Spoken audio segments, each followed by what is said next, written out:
Sharps and flats, the black keys. Follow along and read more with the book Payson Method Piano by Andrew Payson. Sharps and flats are the black keys of the piano. Each black key is both a sharp and a flat. Let's start with the sharp notes. This is a sharp. A sharp raises a note by a half step. A half step is a distance of one note, including both the black and the white keys on the piano.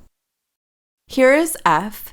If we add a sharp to this note, we play a half step higher. This is F sharp.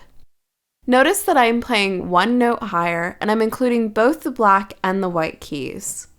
Here is G. Here is G sharp. A sharp. C sharp. D sharp.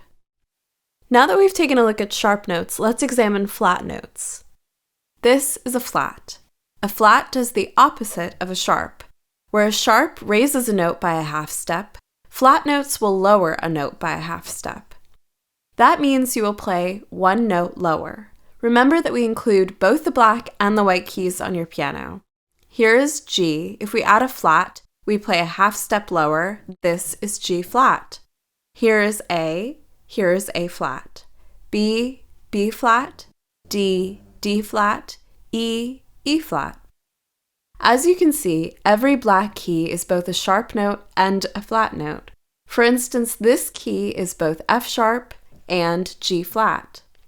Take a look at this chart, which shows each note with both its sharp and its flat name.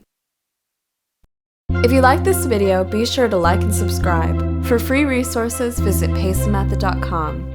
You can follow along and read more with the book Payson Method Piano. Payson Method teaches creativity.